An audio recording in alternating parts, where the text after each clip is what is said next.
आपका खेत लिया गया 2 लाख में, सरकार ने आपका खेत ले लिया, तो सरकार आपको 2 लाख दी, आप 2 लाख रुपए में कहीं जाके जमीन ले लीजिए। समझा गया कि नहीं आएगा?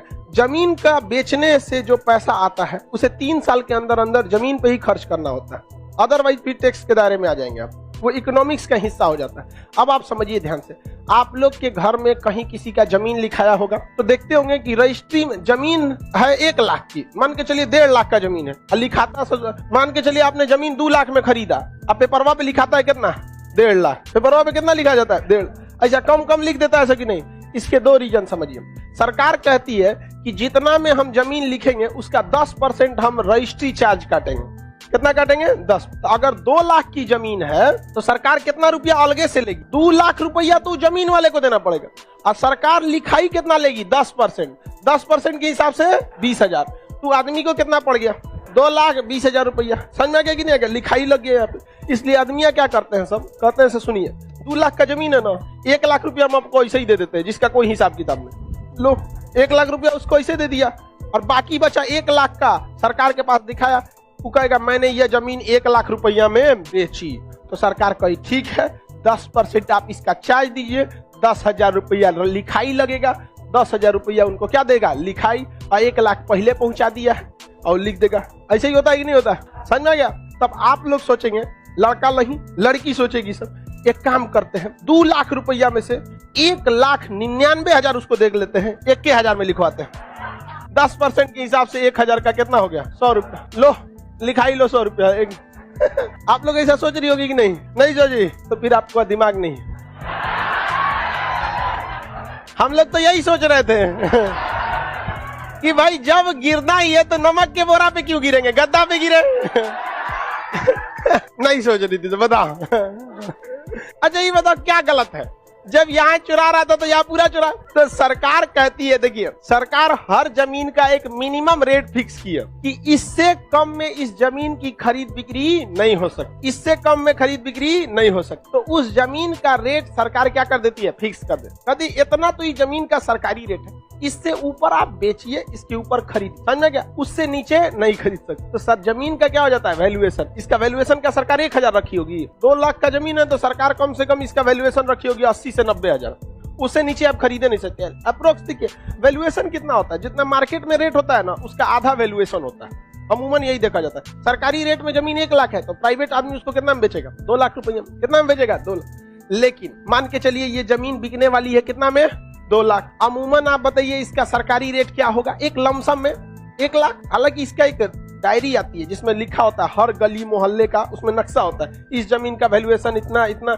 खाली जमीन है तो उसका वैल्यूएशन कम, 1 तल्ला मकान है तो उसका ज्यादा, 2 तल्ला मकान है तो ज्यादा, 3 तल्ला है तो और ज्यादा। इस तरह से क्या होता है वैल्यूएशन। नीचे दुकान लगा है तो उसका वैल्यूएशन ज्यादा, दरवाजा लगा है तो कम, शटर लगा है तो ज्यादा, क्योंकि दरवाजा लगा है तो आदमी रहता होगा, शटर लगा है तो दुकान चलता होगा। समझ में आ गया कि नहीं? तो अलग अलग वैल्यूएशन आता है। अमूमन दुनिया पे लोग बेच देते हैं। तो अगर 2 लाख रुपये सरकारी रेट है, सॉरी प्राइवेट आदमी बेच रहा है, तो अमूमन इसका सरकारी रेट कितना होगा? कितना होगा? 1 लाख। कितना होगा? 1 लाख। समझ आ रहा है कि नहीं आ रहा है? किसी को दिक्कत? ये बताइए अगर हमारा जमीन है, मान के चलिए यही मेरा ही जमीन है, तो प्राइवेट को हम बेचते तो कितना में? 2 लाख। सरकारी रेट, ये सरकारी रेट इसीलिए होता है कि सरकार जब हमारी जमीन खरीदेगी ना तो कहेगी खान सर भूल जाइए कि बाजार में आपको क्या मिल रहा था, हम वैल्यूएशन कितना लगाए थे? 1 लाख। इसी वैल्यूएशन के आधार पर भूमि अधिग्रहण विधेयक के तहत हम आपसे आपकी जमीन ले लेंगे। समझा गया? पहले सरकार किस पर लेती थी? अपने वैल्यूएशन पर, अपने वैल्यूएशन पर। लेकिन जब भूमि अधिग्रहण विधेयक आया तो कहा गया कि वैल्यूएशन से हम 1.5 गुना ज्यादा देंगे। तो लगभग क्या हो जाता है? मार्केट रेट हो जाता है। लगभग कितना हो जाता है? मार्केट रेट हो जाता है। तो आप इतना समझ में आ गया कि लोग क्यों जमीन देते हैं। 1 करोड़ का जमीन खरीदेगा ना तो लिखवाएगा कितना में? 60 लाख में खरीदे। कितना में लिखवाएगा? 60 लाख। काय लिए? लिखैया बचाने के लिए। लेकिन मिनिमम से मिनिमम कितना नीचे जा सकता है? आगे बढ़े सर 2000 में जो जमीन की कीमत थी सन 2021 में भी वही होगी। इतना जल्दी वैल्यूएशन नहीं बढ़ता है, 5 साल 10 साल बाद सरकार वैल्यूएशन लगाती है। हालांकि बढ़ना तो हर साल चाहिए, लेकिन सरकार 10 साल पे क्या लगाती है? वैल्यूएशन लगाती है कि हाँ अब बढ़ना चाहिए। किसी को कोई दिक्कत? लिखाई वगैरह देखते हैं। अब आप लोग जब भी कभी जमीन लिखाइएगा तो याद रखिएगा जमीन कैसा अधिकार है? कानूनी है। तो जब जमीन लिखवाते हैं आप तो जमीन लिखवाते समय इस बात का अच्छा से ध्यान रखिएगा कि कहीं लिखाई का जो आपका रेट है सरकार के वैल्यूएशन से तो कम नहीं हो गया है। मान के चलिए कोई जमीन है जिसका सरकारी वैल्यूएशन कितना है, 2 लाख रुपया। कितना है, 2 लाख। आपने इसको लिखवा लिया 1.5 लाख में, आपकी लिखाई हुई रजिस्ट्री कागज रद्द हो जाती है, आपका जमीन गया छुट्टा साढ़ की तरह हो जाएगा, फिर आपकी रजिस्ट्री क्या हो जाएगी, रद्द। इसलिए हमेशा याद रखिएगा वैल्यूएशन से 10-20 हजार एक्स्ट्रा देके रखिएगा। क्या पता कहीं ससुरा कोनो और चीज में ना आपके 10 हजार बढ़ा दे। अब कई आदमी कहता है कि नहीं वैल्यूएशन 1,10,000 तो 1,10,000 में लिखाएंगे।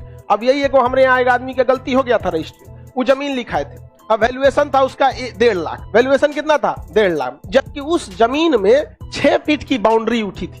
कितनी बाउंड्री उठी थी, 6। आया उस कहा गया हम कानून पढ़े हैं, वैल्यूएशन 1.5 लाख है तो हम 1.5 लाख में लिखवाएंगे।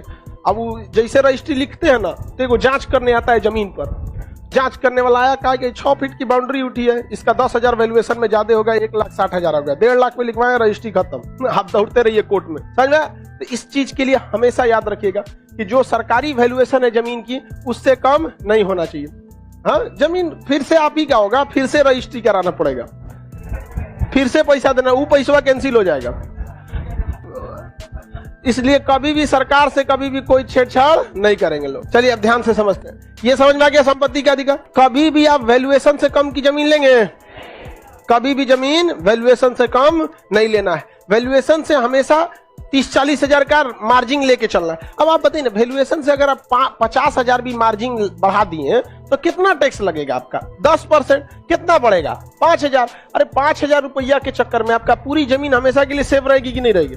तो आप वैल्यूएशन देख लीजिए, सबसे कम वैल्यूएशन खेत की जमीन की होती है, सबसे ज्यादा जमीन वैल्यूएशन कॉमर्शियल जमीन की होती है जो हाईवे के किनारे होता है। देखिए इनका कहना है कि किसी जमीन का रेट 1 लाख रुपया है, सरकारी कितना रुपया है, 1 लाख। तो इनका कहना है कि हम 5 लाख में अगर खरीद लेते हैं तो 2 चीजें ध्यान से, इनका कहना है कि सरकार देखिएगी 5 लाख में बेचा रहा है तो सरकार भी अपना वैल्यूएशन बढ़ाएगी कि नहीं बढ़ाएगी, नहीं। सरकार का एक नियम कानून है, क्योंकि सरकार देखा दे कि वैल्यूएशन बढ़ा दी और कल को सरकारें को वहां सड़क बनाना पड़ा तो जमीनिया सरकार भी अपने बढ़ल के रेट पे खरीदेगी।